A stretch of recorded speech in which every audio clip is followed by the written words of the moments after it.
Give me your scraps and I'll make you walk. The crippled prince laughed. Give me your scraps and I'll make you walk, roared Prince Edward of York, slamming his jewelled fist against the gilded armrest of his wheelchair. The sound echoed through Buckingham Palace's grand hall like a hammer against stone, reverberating off walls that had witnessed centuries of power and pageantry. Laughter erupted instantaneously, cruel, merciless laughter that bounced off the marble walls and crystal chandeliers, filling every corner with a cacophony of mockery. Give me your scraps and I'll make you walk, he repeated, his voice dripping with theatrical cruelty as the English nobility, dressed in crimson velvets and emerald silks, raised their goblets as if toasting the spectacle before them. The champagne sloshed in crystal glasses, catching the candlelight like liquid gold. What no one in that hall knew, what none of those laughing aristocrats could have imagined, was that this moment would become the beginning of a confrontation that would silence every last one of those laughs and expose a truth buried for 2 decades. Have you ever stood in a room where everyone was laughing at you? Where the sound of mockery felt like it would crush you from all sides? That's exactly what Samuel Wright faced in that moment. The prince, paralyzed from the waist down for 6 bitter years following a hunting accident in the Scottish Highlands, had transformed his disability into a weapon of mockery. His cold grey eyes gleamed with malice as they fixed upon the man kneeling before him. Edward's crimson velvet robes, adorned with sapphire rings that caught the candlelight like small suns, seemed to glow with the power he wielded so ruthlessly. The jewels alone were worth more than most men earned in a lifetime. Yet they couldn't buy him the one thing he wanted most, the ability to walk. Before the throne, a stark contrast to all that opulence, stood Samuel Wright. 70 years of age, his face a roadmap of hardship and survival, dressed in tattered clothes that had lost their color long ago, bleached by rain and sun and time. He leaned heavily on a wooden crutch, his only support, worn smooth by decades of use. His left leg, twisted since childhood from an accident no physician had been able to correct, bent at an unnatural angle that made each step a negotiation with pain. The veins on his weathered hands stood out like rivers on a map as he gripped that old crutch, knuckles white with tension. He had come to the palace with a simple request: food. Just a plate of scraps after days without eating. Walking miles through London's muddy streets, passing bakeries whose aromas tormented him, watching families eat while his own stomach cramped with hunger. But what Edward didn't know, what none of them could have imagined as they laughed and pointed, was that the beggar standing before them carried a secret that would soon turn the entire evening upside down. A secret that would reveal how pride can blind even the most powerful, and how 20 years of injustice can come full circle in a single night. A cripple begging alms from a crippled prince. Edward's voice cut through the air like a whip. What delicious irony! 2 invalids gracing my court on the same evening. The nobles applauded the cruelty, as if it were the finest entertainment they'd witnessed in months, as if human suffering were a performance staged for their amusement. The Duchess of Somerset, her neck dripping with pearls that could feed a village for a year, threw a chicken bone to the marble floor near Samuel's feet. The bone skittered across the polished stone, leaving a greasy trail. "Let him eat like the dogs," she shrieked with glee, her voice shrill with the particular cruelty of those who have never known want. The Earl of Winchester, belly swollen from decades of excess, tossed mouldy bread from his table. "Crawl for it, old man," he bellowed, and the crowd roared with delight, their faces flushed with wine and malice. The crystal chandeliers cast dancing shadows across silk tapestries depicting royal conquests, battles won, territories claimed, enemies vanquished. The aroma of roasted meats and spiced wine filled the air, mixing with expensive perfumes worn by women who had never known hunger, never felt the gnaw of an empty stomach, never had to choose between food and shelter. Servants lined the walls like shadows, heads bowed, grateful they weren't the evening's entertainment, each one praying silently that the prince's attention wouldn't turn to them next. How many times have you witnessed power being used not to uplift, but to crush, not to heal, but to wound? The grand hall of Buckingham Palace had seen many things, but what was about to unfold would surpass them all. Edward leaned forward in his wheelchair, his smile twisted with satisfaction. The power he couldn't exercise through his legs, he wielded through humiliation. Each laugh from the court was a balm to the rage that burned inside him, rage at the accident that had stolen his mobility during what should have been a triumphant hunt, rage at physicians who couldn't heal him despite their promises and potions, rage at a body that had betrayed him in his prime, rage at a God who seemed to mock him daily. "Listen well, old man." Edward's voice cut through the diminishing laughter, sharp as a blade. "If you can make me walk, if with your beggar's hands you accomplish what no physician in Europe has achieved in 6 years, I'll give you the entire feast."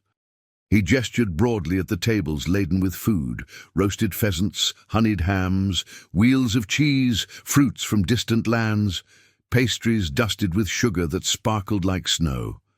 "But when you fail, and fail you shall, you'll be whipped for mocking your prince with false hopes. 20 lashes in the courtyard for all to see." The hall fell silent as a tomb. Even the servants dared not breathe too loudly. The crackling of candles and the distant sound of rain against windows were the only sounds. Samuel stood there, his weathered face unmoving, his eyes surprisingly clear and sharp for a man his age, fixed on the prince. The wooden crutch trembled slightly under his weight, but not from fear. It was the tremor of a man who had just heard something that connected with memories buried deep, memories of another prince in another time who had made different choices. Before we continue with this incredible story, join us in the comments. Have you ever been underestimated because of how you looked? Tell us your city and leave your like so we can keep bringing stories that defend human dignity. Samuel closed his eyes. In the darkness behind his lids, a face appeared. His father's face.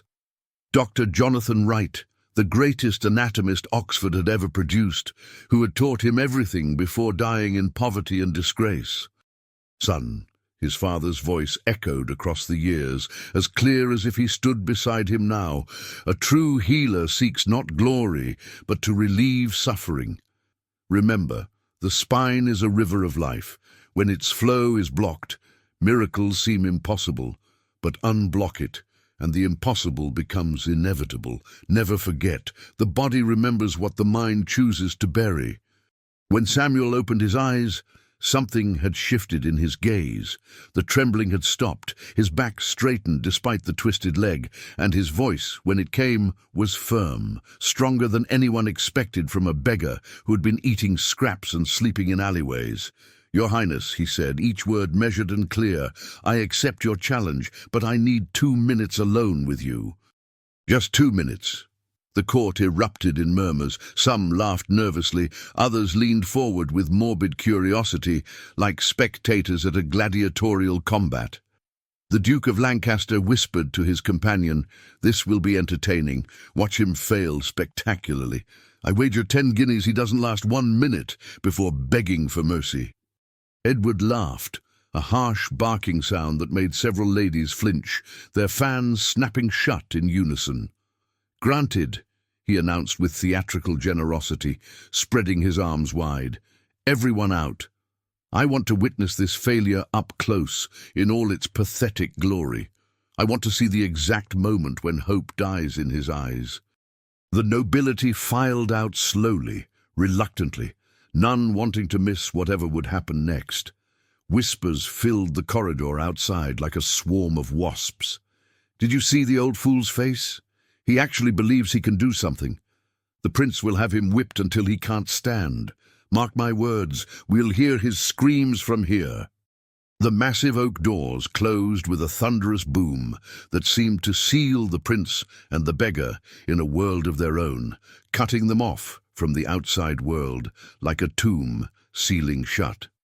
Perhaps you've been in a moment like this, where everything hinges on what happens in the next few minutes, where failure means destruction and success means vindication. Hold your breath, because what's about to happen will change everything.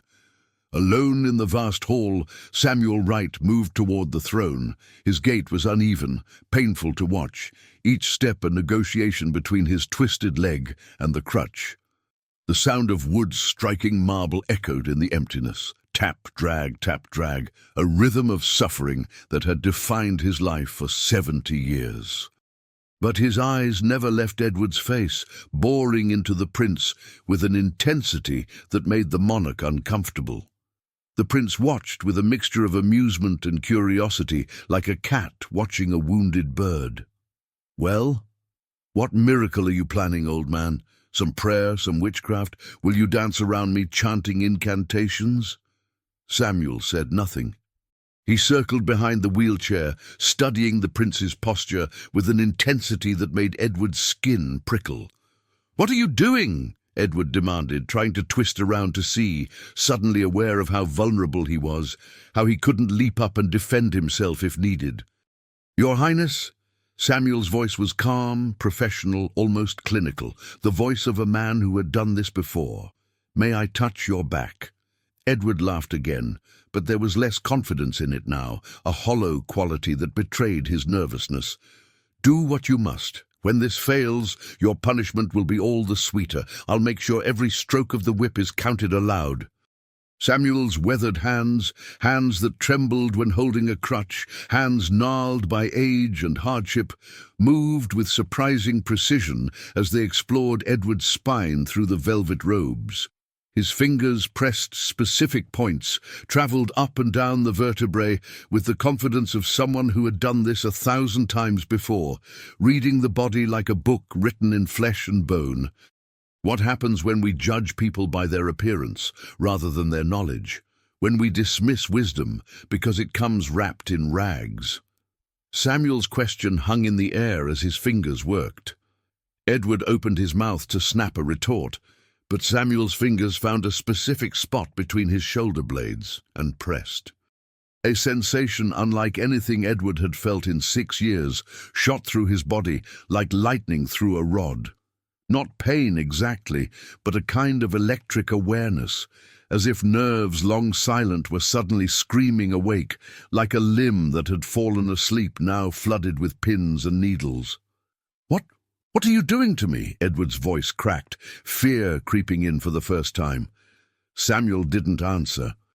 His fingers moved with expert precision, applying an ancient technique his father had taught him in the dim light of their modest Oxford home before everything fell apart. Vertebral manipulation. The art of finding displaced vertebrae and guiding them back into alignment, releasing trapped nerves, restoring the body's natural flow. It was something the royal physicians, with all their leeches and potions and bloodletting, had never considered. They had diagnosed Edward's paralysis as permanent, immutable, a punishment from God that no mortal hand could reverse. But Samuel knew better. He had seen his father perform miracles on patients the medical establishment had abandoned, soldiers who returned from war broken, workers crushed by machinery, children twisted by disease. And now, as his hands found the misaligned vertebra at the base of Edward's spine, the root of the problem, the key to everything, he pressed with exactly the right amount of force in exactly the right direction, feeling for the subtle shift that would signal success. Little did Edward know that the hands touching him now were guided by knowledge that his own father had tried to destroy. There was a crack, audible, definitive, like a door, long jammed, finally swinging open, like ice breaking on a frozen lake. Edward gasped. His entire body went rigid, every muscle tensing. Then something happened that he thought he'd never experience again, something he'd dreamed about every night for 6 years. He felt his feet. Not phantom sensations or wishful imaginings, but actual, real feeling. His toes curling inside his boots. His ankles flexing, the pressure of leather against his skin, the coolness of the marble floor radiating up through the soles. "What have you done?" Edward whispered, his voice trembling with something that might have been fear, or might have been hope, or might have been both intertwined like vines. "What have you done to me?" Samuel stepped back, breathing heavily from the exertion. His twisted leg ached from bearing his weight while he worked, a familiar pain that had been his companion for 7 decades. He retrieved his crutch, that faithful companion, and leaned on it, watching the prince with calm, knowing eyes that had seen too much suffering to celebrate prematurely.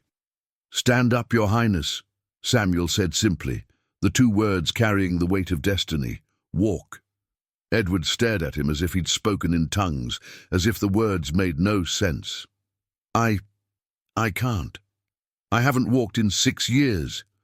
The doctors said I never would again. They said my spine was severed beyond repair." "Try," Samuel urged, his voice gentle now, almost paternal. "Your body remembers, even if your mind has forgotten. Trust what you feel, not what you fear. We've all had moments where fear whispers that we can't do something, haven't we? Where the past holds us prisoner and the future seems impossible."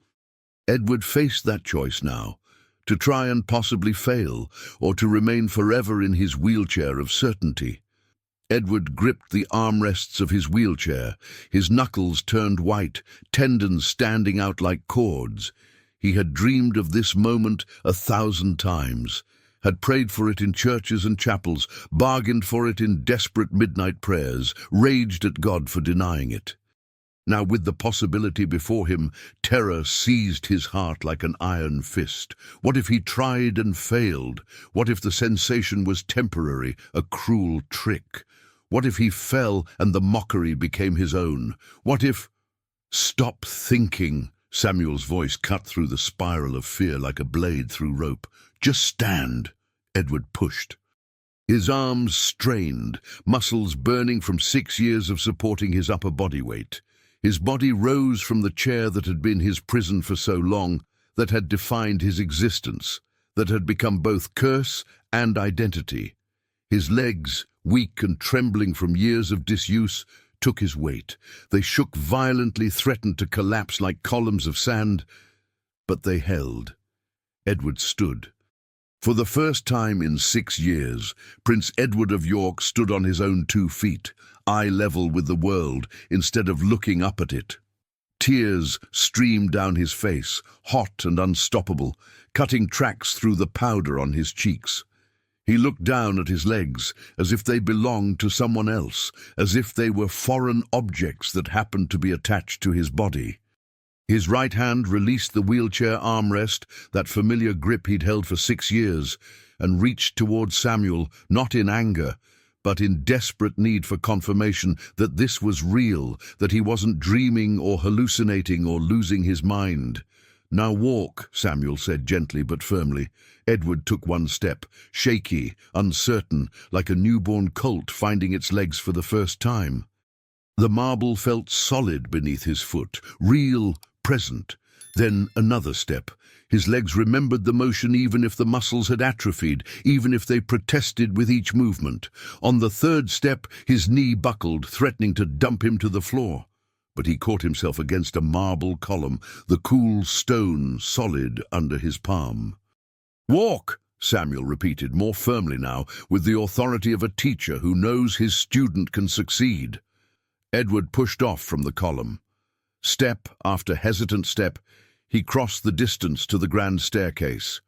20 feet that felt like 20 miles, each one a mountain to climb.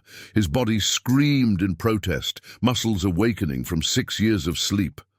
Sweat poured down his face, soaking through his velvet robes, but he walked.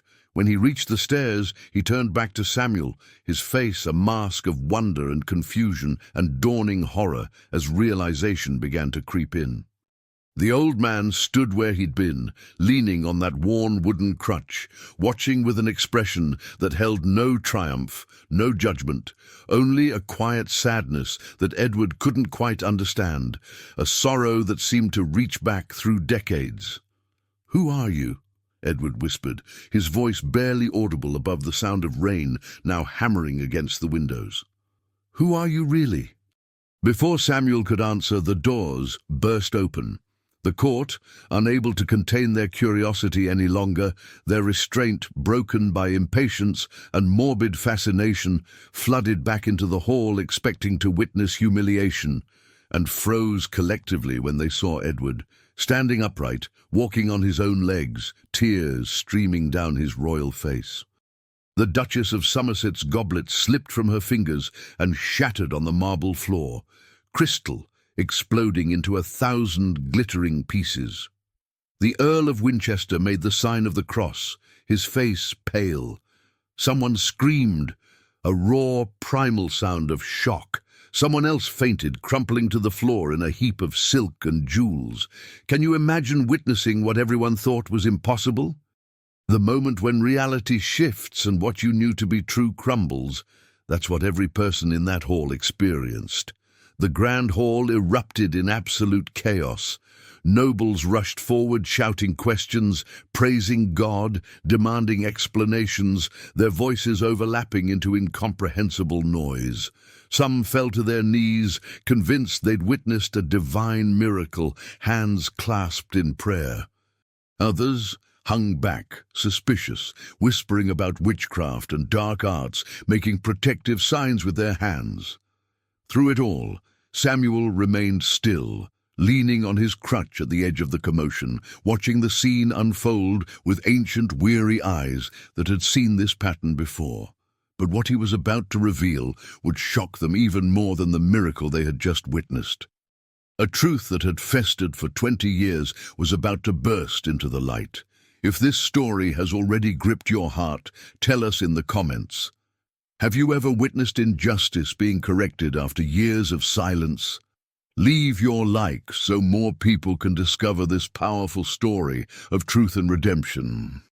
The chaos gradually organized itself into a kind of reverent silence as Edward, still shaking from the exertion and emotion, his legs trembling but holding, raised his hand for quiet.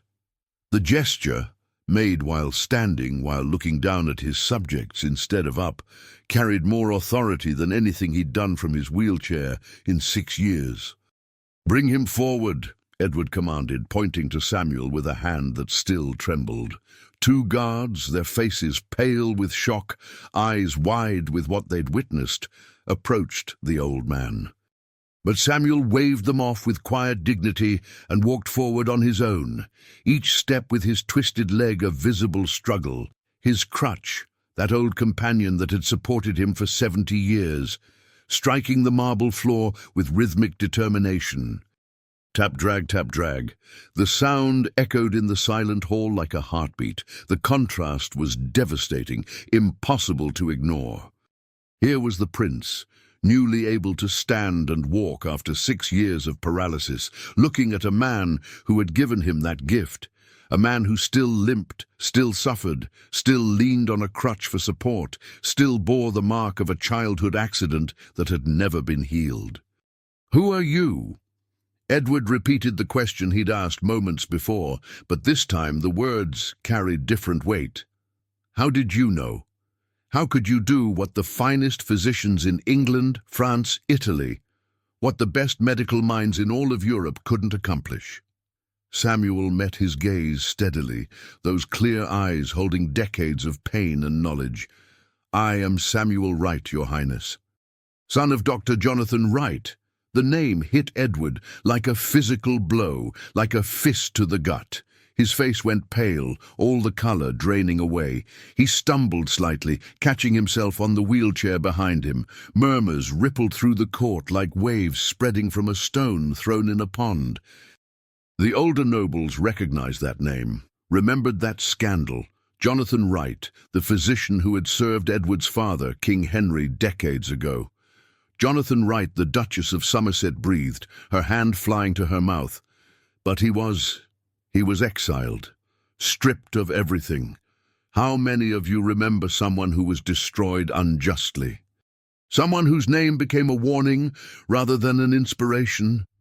Jonathan Wright was that man, and his son had just walked back into the palace that had cast his father out. Samuel nodded slowly, and when he spoke, his voice carried the weight of 20 years of suffering.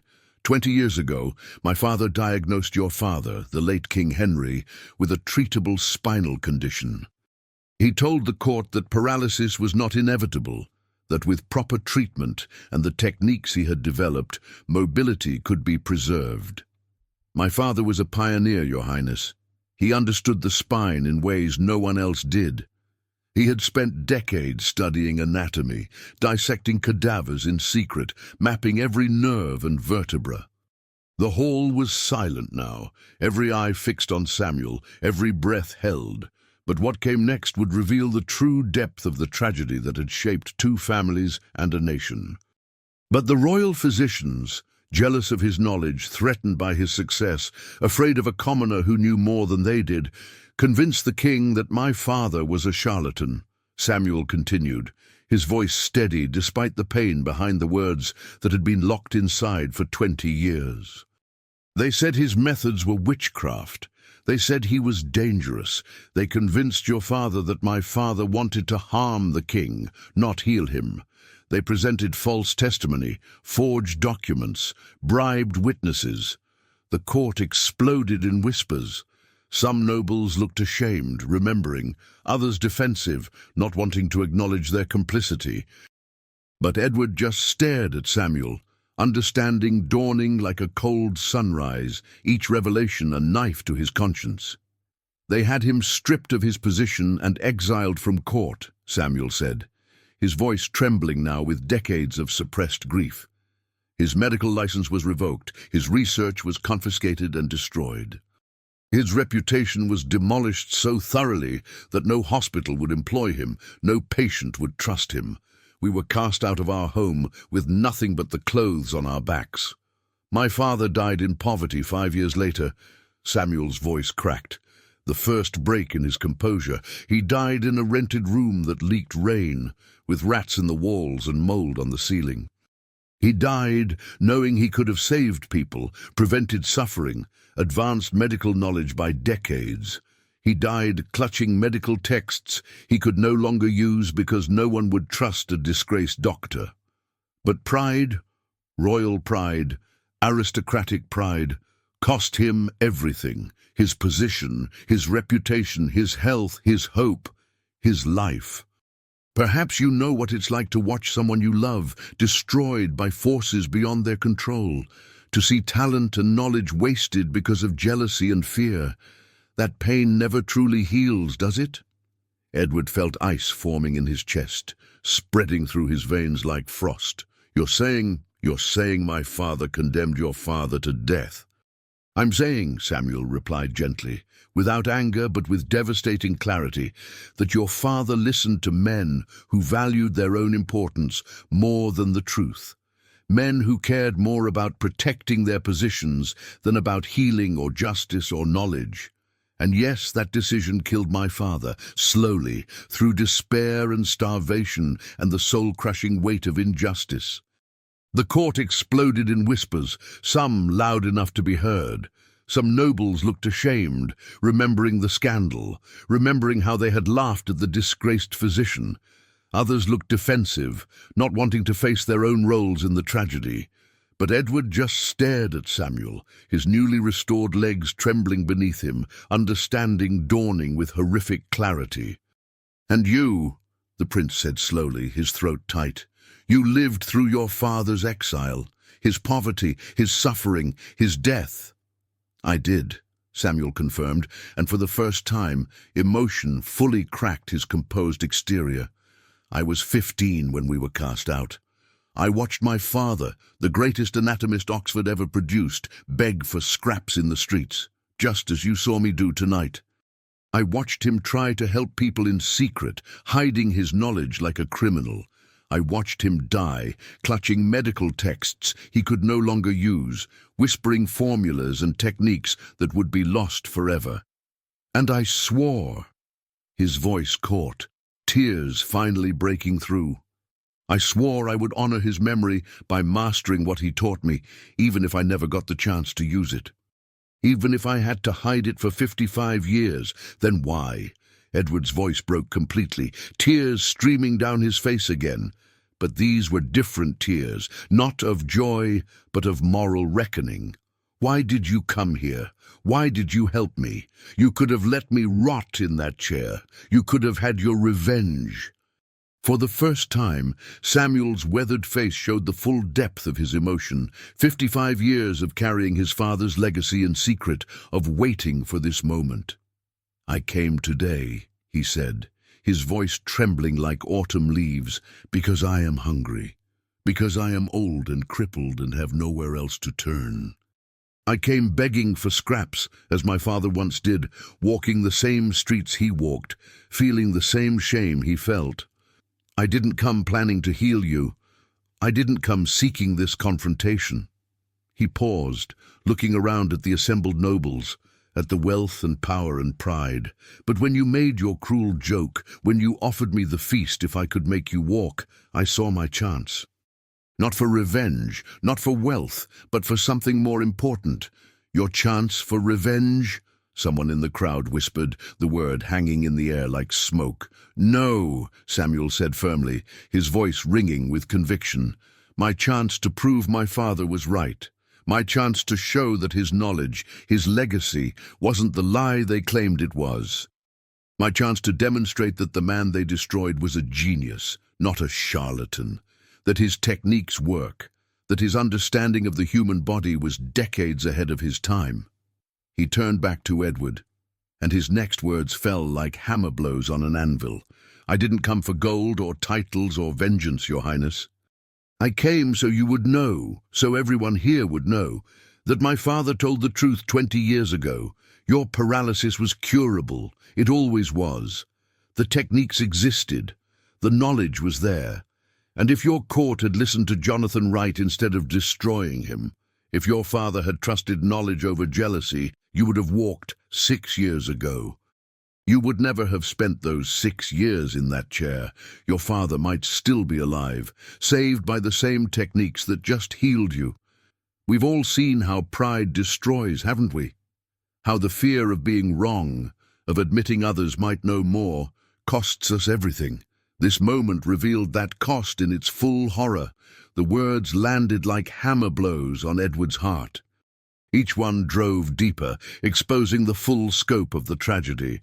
He felt his newly restored legs weaken, not from physical failure, but from the crushing weight of understanding. He grabbed the wheelchair behind him for support, not because he needed it for balance, but because the weight of what he'd just learned, the moral burden of his family's pride, was crushing him. You could have left me paralyzed, Edward whispered, his voice barely audible. You could have watched me suffer as your father suffered. You could have had perfect revenge. I humiliated you. My father destroyed yours. Why didn't you? Why didn't you let me rot? Samuel's eyes shimmered with unshed tears, catching the candlelight like stars. Because I'm not you. Because healing is not about revenge or power or proving superiority. It's about relieving suffering, regardless of who caused it, regardless of who deserves it. My father taught me that the body doesn't care about politics or pride or justice. It only knows pain and relief, and a true healer serves the body, not the ego. He paused, his voice dropping to almost a whisper that somehow carried through the entire hall. That's what my father taught me. And that's what I choose to honor. Even now, even here, even after everything. The silence in the grand hall was profound, thick enough to touch. Even those who had laughed most cruelly at Samuel's expense now stood with heads bowed, unable to meet his gaze, shame coloring their faces. If this revelation has moved you as deeply as it moved everyone in that hall, share this story with someone who needs to remember that truth always emerges. Your support helps us continue creating stories that defend human dignity and expose injustice. Edward looked down at his own hands, hands that had held power, signed edicts, pointed in judgment, commanded servants, condemned beggars. Hands that had never known true labor or sacrifice, never been calloused by work or scarred by hardship. Then he looked at Samuel's hands, gnarled like old tree roots, scarred by decades of poverty, trembling with age and effort, spotted with liver marks. Hands that had just performed a miracle, not through might or magic or divine intervention, but through knowledge and compassion and the legacy of a destroyed father. "Forgive me," Edward whispered, and the words were barely audible, choked by tears and shame. Samuel heard them. He studied the prince's face, looking deep into those grey eyes, searching for genuine remorse. And he saw it there, perhaps for the first time in Edward's privileged life, real understanding of what his family's pride had cost, not just to the Wrights, but to the world that had lost Jonathan Wright's knowledge. "Forgiveness," Samuel said slowly, carefully choosing each word, "is not mine alone to give. You humiliated me tonight, yes.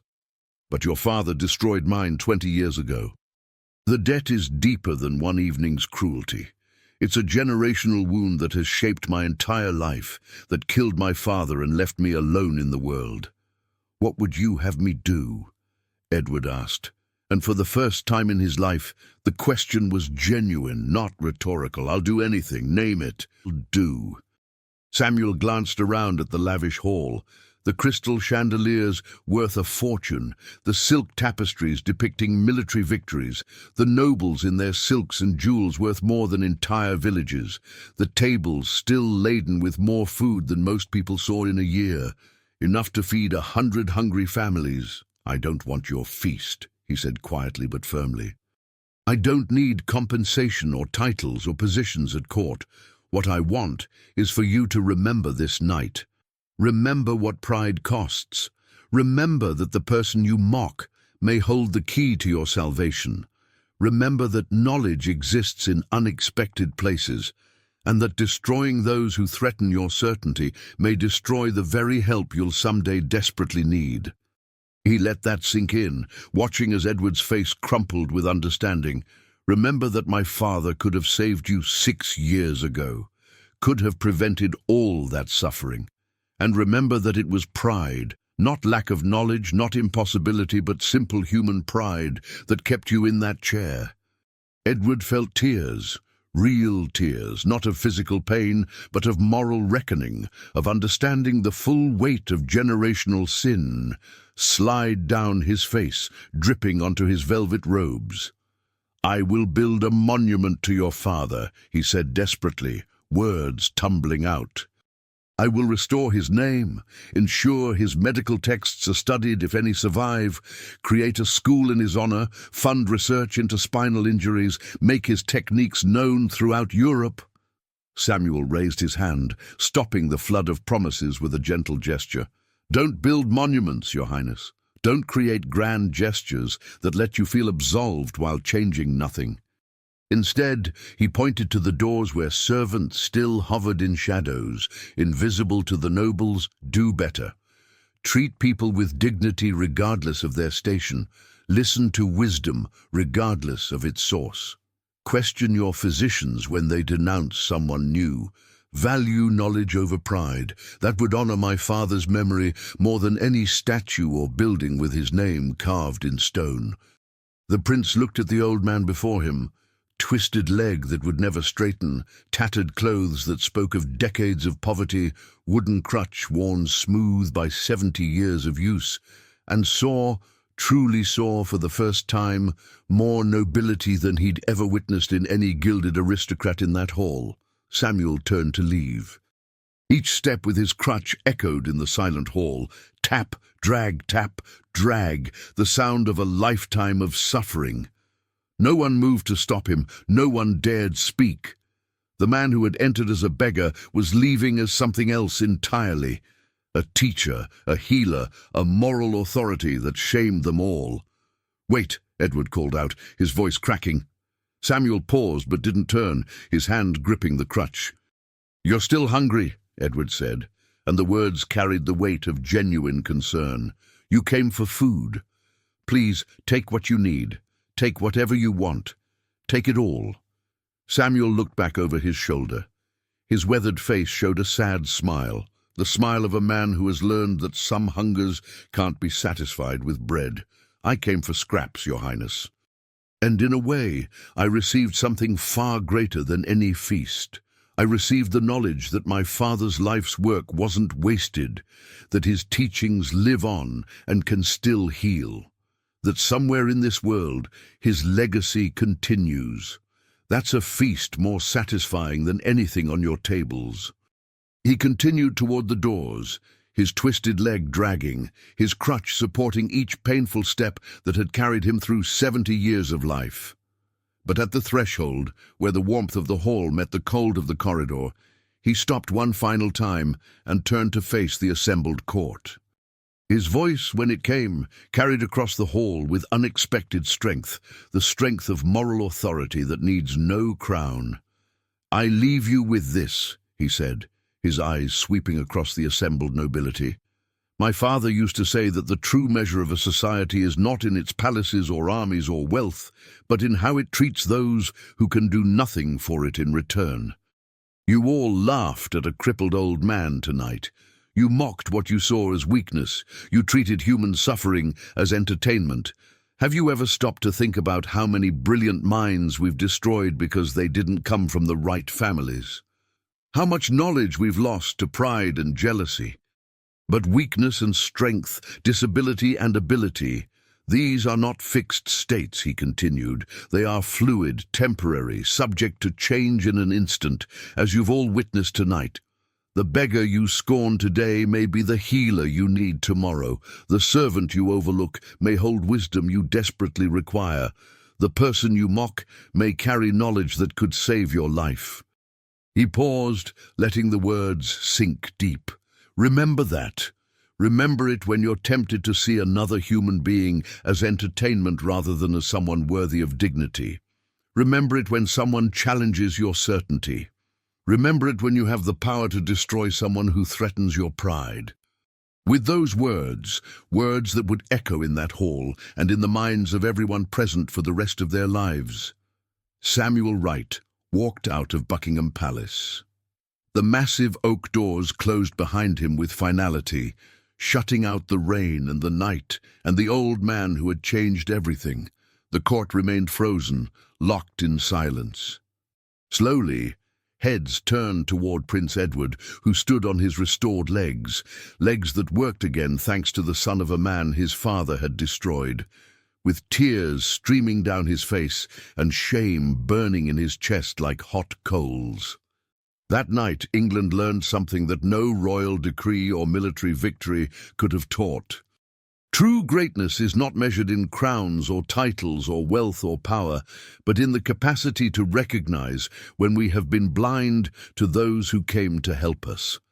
Power, they understood with devastating clarity, lies not in the ability to humiliate, but in the wisdom to honor knowledge regardless of its source. If you believe that dignity always triumphs over arrogance, that truth always emerges, no matter how long it takes, share this story. Subscribe and activate the bell so you don't miss our upcoming stories that touch the heart and defend human worth. Leave your like if you believe in the invisible strength of dignity and justice. The prince remained standing long after the court dispersed in silence, nobles slinking away rather than celebrating as they'd planned. He stood there, legs trembling from the unfamiliar exertion of supporting his weight, and wept. Not tears of joy for his healing, but tears of recognition for the cost of pride. His father's pride that destroyed Jonathan Wright, his own pride that nearly prevented his cure, the generational pride that had caused immeasurable suffering. In the days that followed, Prince Edward kept his word in the way Samuel had asked, not with monuments, but with change. No grand ceremonies were held, no statues erected. Instead, the prince quietly changed. Servants noticed it first. He learned their names, asked about their families, thanked them for their work, listened when they spoke. The court physicians found themselves questioned more rigorously, their assumptions challenged, their certainties examined. Foreign healers and physicians were welcomed rather than dismissed. And whenever anyone asked Prince Edward how he came to walk again, and many did ask, the story spreading throughout England like wildfire, he told them the truth, the whole truth. About the old beggar he'd mocked, about the physician his father had destroyed. About the lesson learned too late to save Jonathan Wright, but perhaps not too late to save Edward's soul or prevent future injustices. As for Samuel Wright, he disappeared into the London streets as quietly as he'd come, melting back into the shadows and alleyways from which he'd emerged.